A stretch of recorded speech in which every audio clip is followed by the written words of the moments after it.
ठीक ना। चलिए देखिए, समुच्चय होता क्या है, पहले हम ये जानेंगे कि समुच्चय कहते किसे, समुच्चय होता क्या है ना।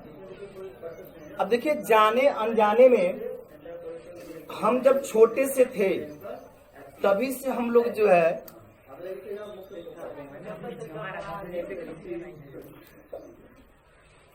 जाने अनजाने में, जब हम लोग छोटे से थे, हम जाने अनजाने में समुच्चय शब्द का अपने जीवन में बहुत पहले से ही प्रयोग करते चले आ रहे हैं। ठीक है। अब जैसे हम आपको एक एग्जाम्पल के तौर पे समझा रहे हैं। जैसे जब हम लोग छोटे से थे, कभी किसी पार्टी में या कहीं प्रोग्राम में, या फिर हम जब एग्जाम में जाते थे, तो जब हमारे पास वो रंगों का जो रंगने वाला, कला बनाने वाला रंग होता है, जब उसका रंग नहीं होता था हमारे पास, तो हम दुकान पे जाते थे और हम कहते थे कि भैया हमको एक कलर सेट दीजिए। क्या दीजिए? Colour set. समुच्चय को अंग्रेजी में सेट कहते हैं, इंग्लिश में क्या कहते हैं इसको? सेट। हम लोग कहते थे कि नहीं? हम लोग क्या कहते थे कि हमको एक कलर सेट दीजिए, तो वहां पे हम कलर सेट बोल देते थे, लेकिन सेट का मतलब क्या है हम समझ नहीं पाते थे। आज उसी चीज को हम लोग समझेंगे। यहाँ पर हमारे गणित में एक ऐसा टॉपिक हम आज पढ़ने जा रहे हैं जो हमारे द्वारा बोली गई उस बात का आज मतलब हमको समझाएगा। ठीक है। अब जैसे देखिए, होता क्या है, हम किसी प्रोग्राम में जाते हैं, जब हम किसी शादी विवाह में जाते हैं, तो वहां पर हम लोग जो है कि किसी को गिफ्ट करते हैं कोई भी चीज, तो कहते हैं, हम दुकान पे जाते हैं गिफ्ट लेने के लिए, तो कहते हैं, दुकान पे जब हम जाते हैं गिफ्ट लेने के लिए, तो हम क्या कहते हैं कि हमको डिनर सेट दीजिए। होता है, कहते हैं डिनर सेट दीजिए। तो वहां पे भी तो भैया डिनर सेट क्या है? डिनर सेट क्या है? सेट बोल दिया हम। डिनर माने होता है रात का खाना खाने वाला बर्तन। डिनर माने रात का खाना, यही ना होता है, रात का भोजन। तो रात के भोजन जब आप जाएंगे वहां दुकान पे, जब आप खरीदने जाएंगे बर्तन डिनर सेट, तो आप अगर दुकानदार से कहेंगे कि भाई साहब हमको एक डिनर सेट दीजिए, तो आपको एक थाली निकाल के दे देगा, वो हो जाएगा डिनर सेट? नहीं ना। वो आपको बर्तनों का एक ऐसा समूह देगा जिसमें ढेर सारे बर्तन होंगे। जैसे थाली होगी, चम्मच होगा, गिलास होगा, मग होगा, बहुत सारे बर्तन, प्लेट होंगे, ठीक है, कटोरियां होंगी, ऐसे बहुत सारे बर्तन। बर्तनों का क्या देगा आपको? एक झुंड, एक समूह देगा। वो यही ना देगा कि और कुछ बस एक चम्मच निकाल के दे दिया आपको और कह दिया भैया जाइए डिनर सेट हमने आपको दे दिया, है ना? ऐसा नहीं ना होता। तो वही चीज है यहाँ पर। सेट का मतलब क्या होता है? समुच्चय का मतलब होता है झुंड। समुच्चय इट मीन्स झुंड, मतलब क्या? समूह। जैसे यहाँ पर बच्चों का समूह है, ढेर सारे बच्चे यहाँ पर इकट्ठे होकर पढ़ते हैं, तो ये क्या है? एक तरह से विद्यार्थियों का समूह है, छात्र छात्राओं का क्या है? समूह है, समुच्चय है ये, है ना। जैसे हमारे बैग में जो है, जिस बैग के माध्यम से हम पढ़ने जाते हैं, जो बैग हमारे पास है, उस बैग में बहुत सारी कॉपियां, बहुत सारी किताबें होती हैं। होता है कि नहीं? तो वो भी क्या है? एक तरह का समूह है, वो भी एक तरह का झुंड है, वो हमारे किताबों का समुच्चय है। आप कक्षा 8 में समुच्चय के बारे में थोड़ा सा पढ़ चुके हैं, क्लास 8 में, ठीक है ना।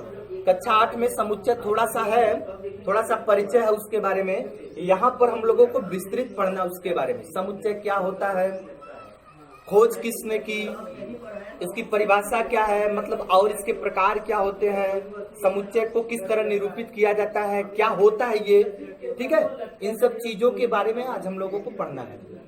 तो चलिए देखते हैं समुच्चय क्या है। परिभाषा, पहले हम लोग जो है परिभाषा देखते हैं, परिभाषा क्या होती है समुच्चय की। देखिए, वस्तुओं के, भाई झुंड हो या समूह हो, हमेशा वस्तुओं के माध्यम से ही बनता है, हमारे माध्यम से बनता है कि नहीं? समूह या झुंड तो वस्तुओं का होगा ना। तो समूह या झुंड में, जैसे मान लीजिए परिभाषा, अब हम लोग पढ़ने जा रहे हैं। परिभाषा क्या होता है इसका? वस्तुओं के सुपरिभाषित समूह को, क्या?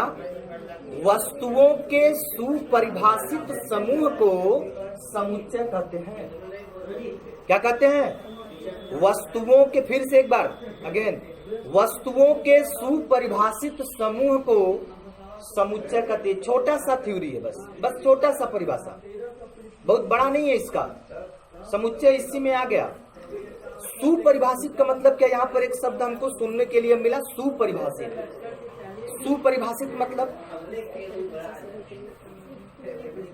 जिसकी सुंदर तरीके से परिभाषा दी जा सके। सु माने सुंदर, परिभाषित माने परिभाषा दी जा सके। यह सुपरिभाषित शब्द का तात्पर्य है कि सुनिश्चित और सुस्पष्ट होना चाहिए। वस्तुएं सुनिश्चित और सुस्पष्ट होनी चाहिए। देखिए, अभी तो हम सुपरिभाषित में फंसे थे, अब हमारे पास दो और नए शब्द आ गए, सुनिश्चित और सुस्पष्ट। इसका क्या मतलब है? परिभाषा में कोई दिक्कत है? परिभाषा क्या है, चलिए एक बार लिख देते हैं।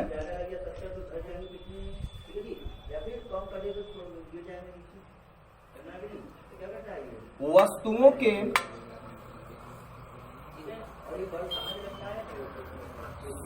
सुपरिभाषित, सही है ना?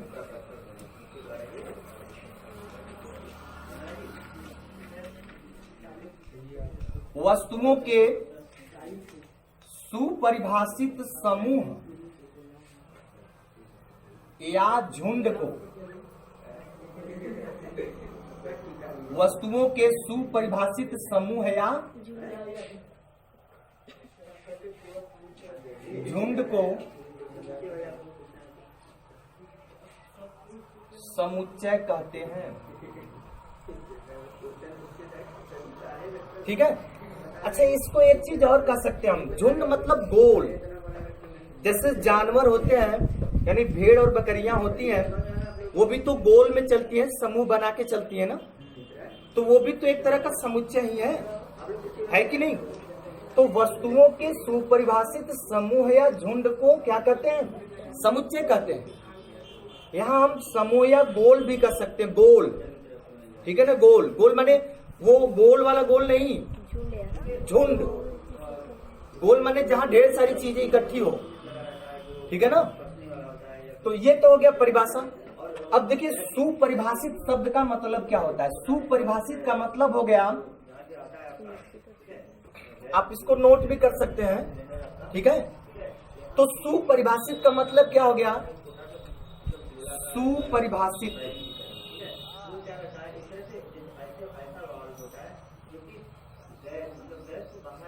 मतलब सुनिश्चित,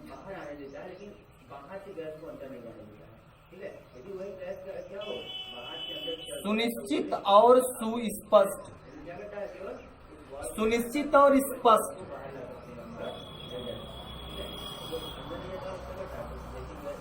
ठीक है? सुनिश्चित और सुस्पष्ट होना चाहिए। सुपरिभाषित का मतलब सुनिश्चित और सुस्पष्ट। अर्थात समुच्चय की एक और तरीके से हम परिभाषा दे सकते हैं क्या, कि वस्तुओं के सुनिश्चित और सुस्पष्ट समूह या झुंड को समुच्चय कहते हैं। अब हमारे सामने प्रश्न ये खड़ा हुआ कि सुनिश्चित और सुस्पष्ट क्या है?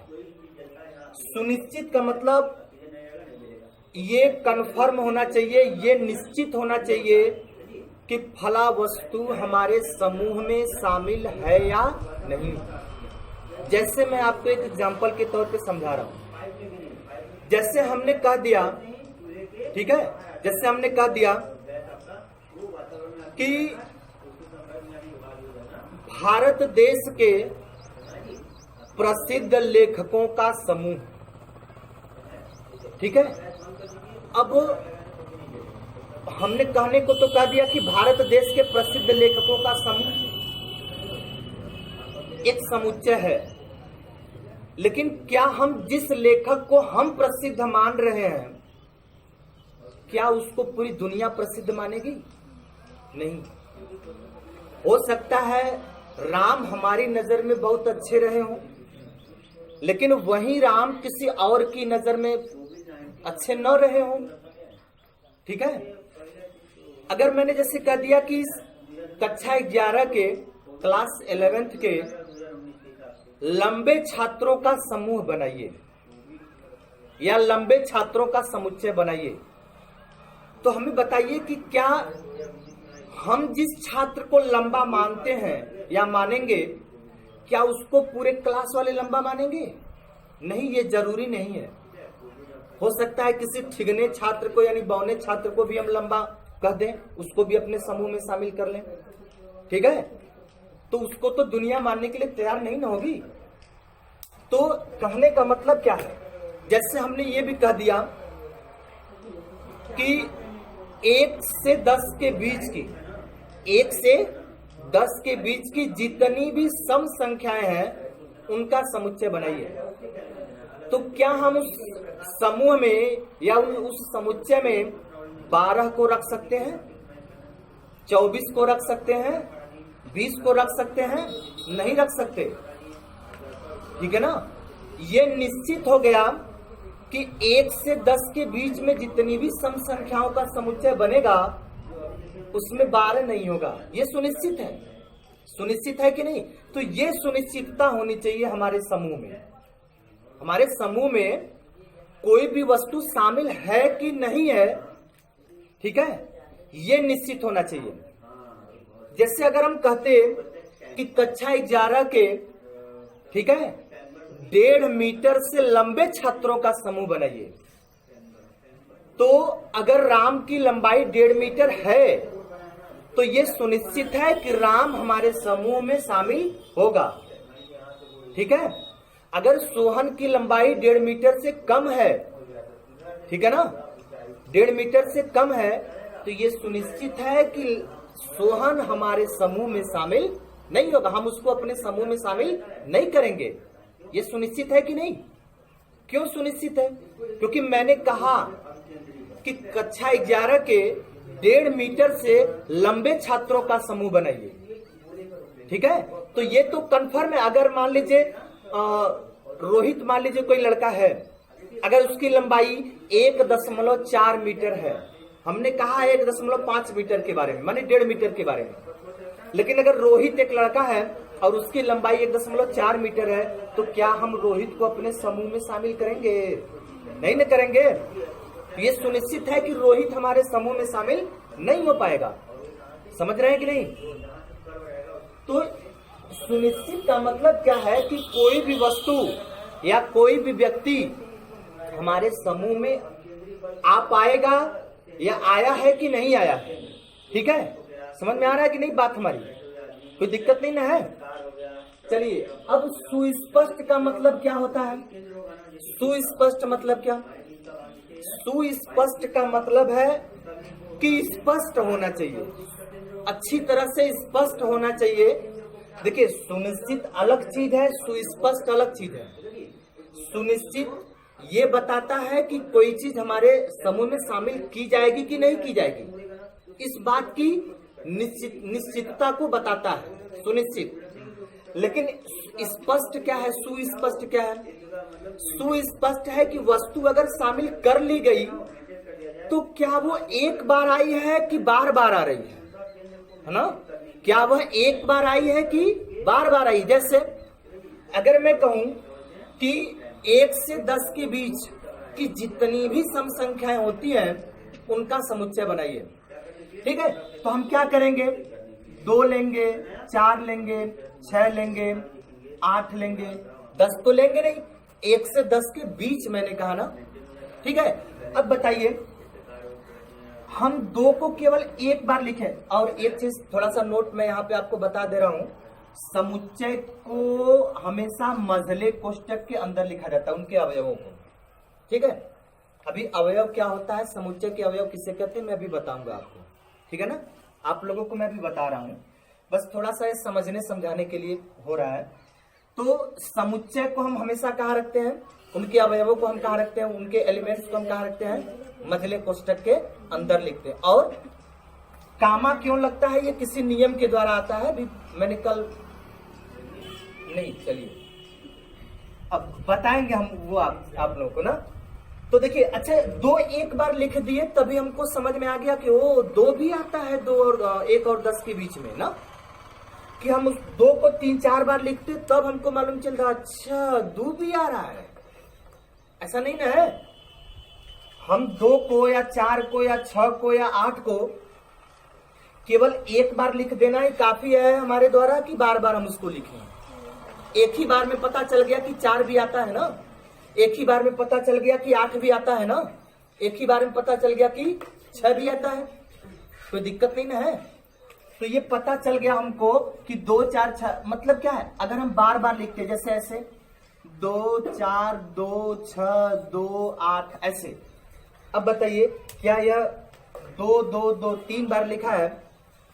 क्या 3 बार लिखेंगे तभी हमको समझ में आएगा कि नहीं वास्तव में 2 इस समूह में शामिल है, कि एक का बार लिख दिए तभी काफी है? उसके लिए एक ही बार लिख देना काफी होता है ना। तो ये होता है सुस्पष्ट, माने ये स्पष्ट हो जाए कि फला वस्तु केवल एक बार आई है हमारे समूह में, हमारे समुच्चय में, बार बार उसको लिखना नहीं है, उसको बार बार दोहराना नहीं है। किसी समुच्चय में अवयव को, किसी भी समुच्चय में अवयव को केवल एक बार रिप्रेजेंट करना, एक बार ही लिख देना काफी होता है, प्रदर्शित करना उसको एक बार ही काफी होता है ना। बात समझ में आई ना? तो सुनिश्चित और सुस्पष्ट का मतलब समझ में आया? ठीक है। अब अगर मान लीजिए कोई पूछ भी देता है आप लोगों से कि समुच्चय किसे कहते हैं, तो बता लेंगे कि नहीं? फिर से एक बार, वस्तुओं के सुपरिभाषित समूह या झुंड को क्या कहते हैं? समुच्चय कहते हैं। सुपरिभाषित का मतलब वस्तुएं सुनिश्चित और सुस्पष्ट होनी चाहिए। सुनिश्चित का मतलब ये हमको पता होना चाहिए, ये हमारे समूह में इस बात की निश्चितता होनी चाहिए, इस बात का कंफर्मेशन होना चाहिए कि फला वस्तु हमारे समूह में शामिल होगा अथवा नहीं। और सुस्पष्ट का मतलब कि अगर शामिल हो गया तो केवल एक बार आएगा कि बार बार आएगा। ठीक है। तो सुनिश्चित का मतलब क्या है, समझ में आया? सुस्पष्ट का मतलब एक बार ही स्पष्ट रूप से एक बार अगर लिख दिया जाए किसी अवयव को तो यह स्पष्ट हो गया कि फला अवयव जो है हमारे समूह में है, और एक ही बार में काफी उसका वहां पर होना। ठीक है ना, उसका वहां पर होना एक बार ही लिख देने से काफी होता है। ठीक, अब आगे चलते हैं।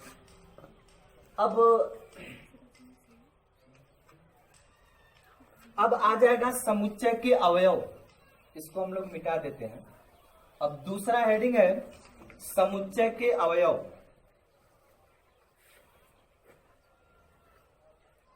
समुच्चय के अवयव, एलिमेंट्स ऑफ ए सेट ना। समुच्चय के अवयव, एलिमेंट्स ऑफ ए सेट। अब देखिए समुच्चय के अवयव क्या होता है। अवयव का अंग्रेजी नाम क्या है? एलिमेंट्स। ठीक है, इसको याद रखिएगा। एलिमेंट्स, जब भी एलिमेंट्स बोला जाएगा ऐसा समझिए कि अवयव की बात हो रही है ना। बस बहुत ज्यादा समय नहीं। ठीक है, समुच्चय के अवयव। चलिए देखिए क्या होता है। जैसे हमारे परिवार में, हमारे घर में बहुत सारे लोग होते हैं। हम हैं, पिताजी हैं, मम्मी है, भाई है, बहन है, चाचा है, चाची है, बहुत सारे लोग हैं। अच्छा, उन लोगों के मिलने से क्या बनता है? सब लोगों के मिलने से क्या बना? परिवार। परिवार बना ना। तो इसी तरह समुच्चय के अवयव भी होते हैं। माने जिन चीजों के मिलने से या जिन वस्तुओं की सहायता से किसी समुच्चय को बनाया जा सकता हो या बनाया जाता हो, उसे हम क्या कहते हैं? समुच्चय के अवयव। जिन वस्तुओं या जिन चीजों की सहायता से समुच्चय को बनाया जाता है, यानी समुच्चय के बनने में जिन जिन चीजों का योगदान होता है, उन्हें हम क्या कहते हैं? समुच्चय के अवयव। ठीक है, ये जरूरी नहीं है, नोट सुनिए, यह जरूरी नहीं है कि समुच्चय के अवयव सजातीय ही हों। सजाती मतलब एक टाइप के, मतलब एक ही तरह के, ये जरूरी नहीं है। किसी समुच्चय में, ठीक है, मतलब राम, मोहन, सोहन, बिल्ली, मिठाई, पुस्तक, मेज, तमाम तरह की चीजें शामिल हो सकती हैं। ये जरूरी नहीं है कि वो सजाती ही हो। ठीक है। अब जैसे मान लीजिए, अब मैंने एक समुच्चय यहां पे लिखा, समुच्चय ए।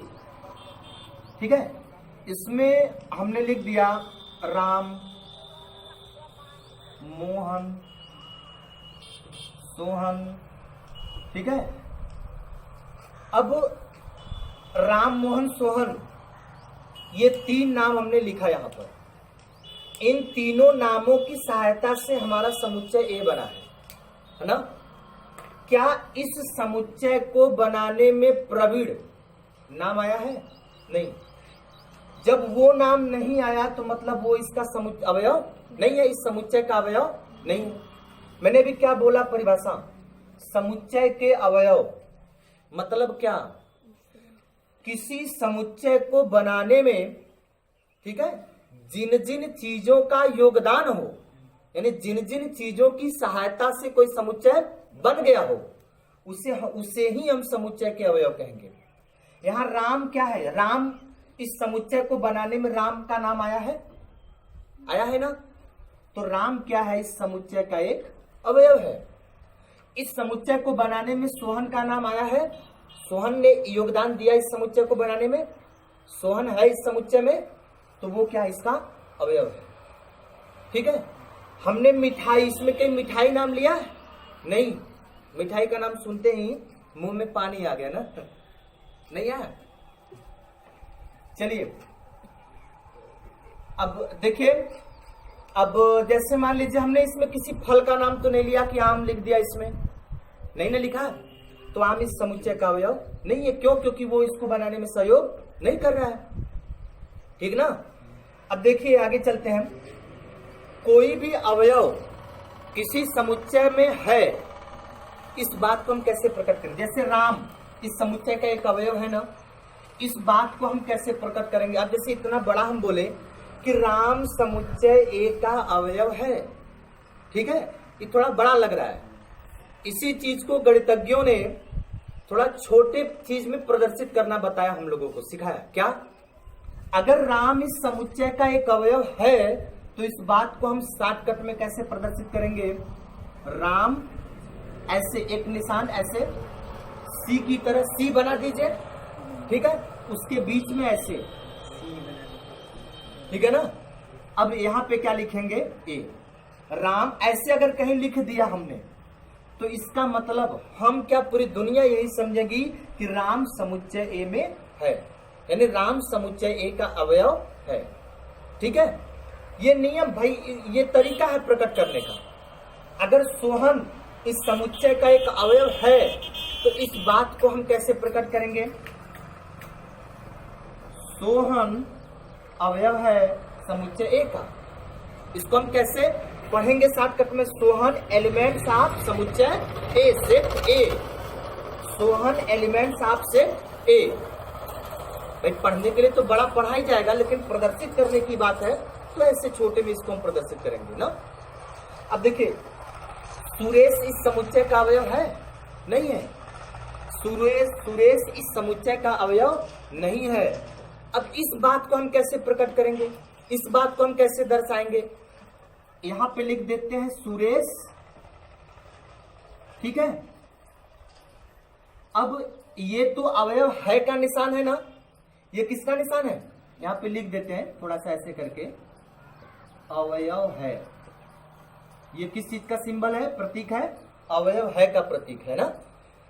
अगर इसी चीज को हम ऐसे काट दें, ठीक है,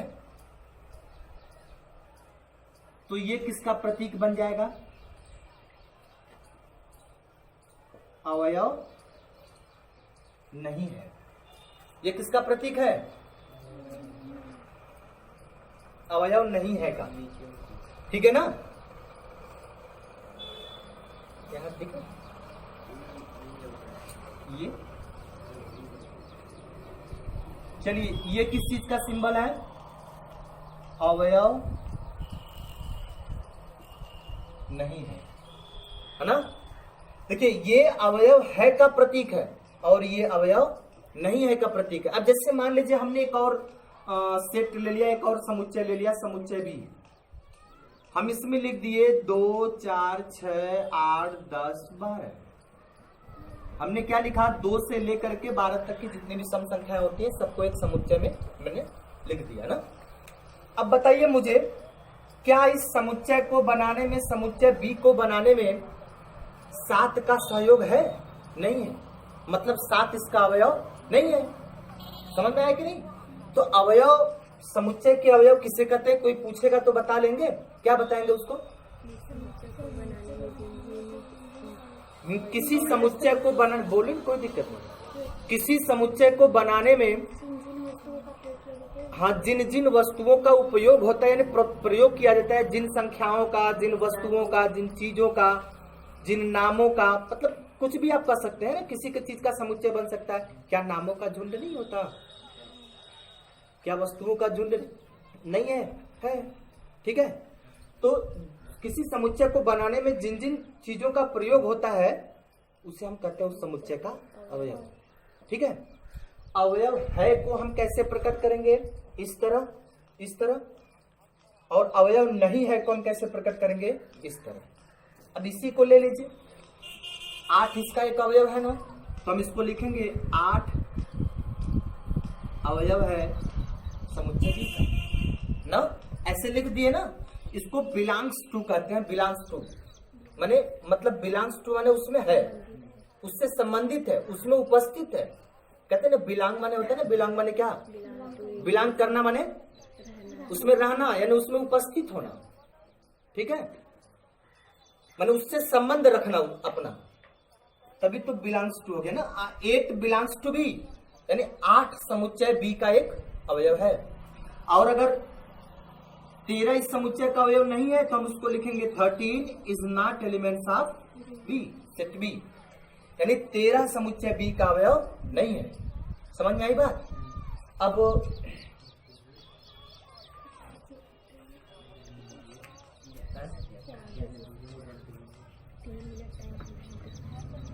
आधा घंटा हो जाएगा।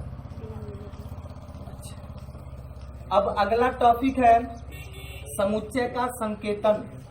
समुच्चय का संकेतन, समुच्चय संकेतन या समुच्चय का संकेतन।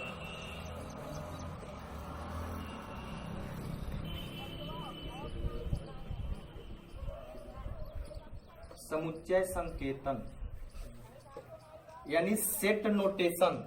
इंग्लिश में क्या कहते हैं इसको?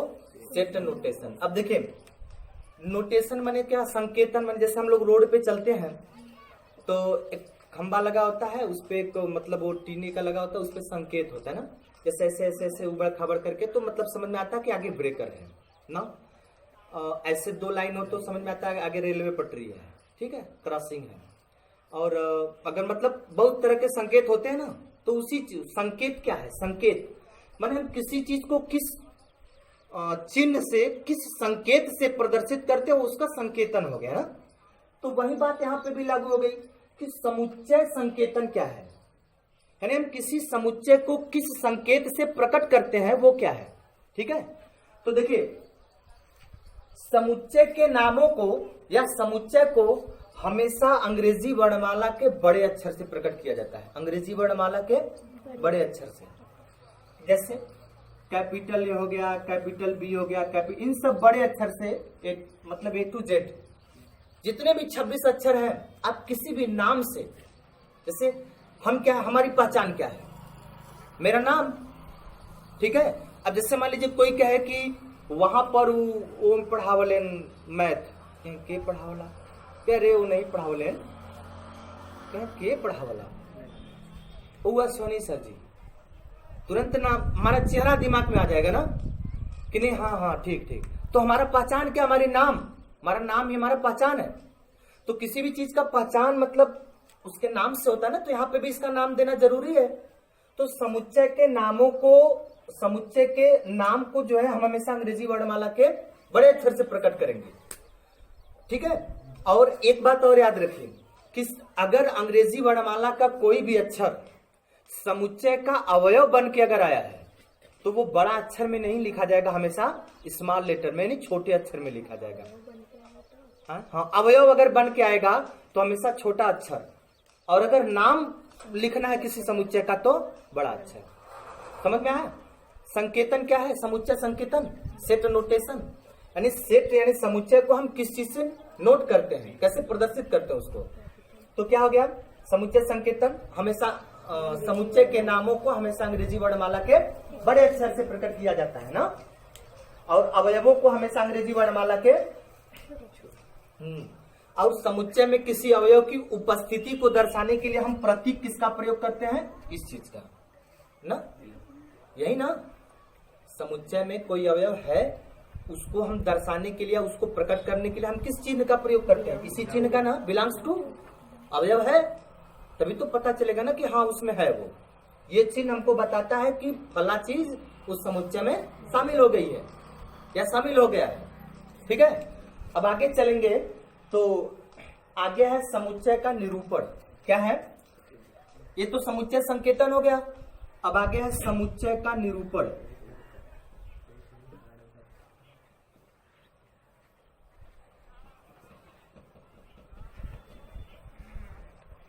समुच्चय का निरूपण, देखिए हम जो भी परिभाषा बोल रहे हैं उसको आप नोट भी कर सकते हैं। जैसे समुच्चय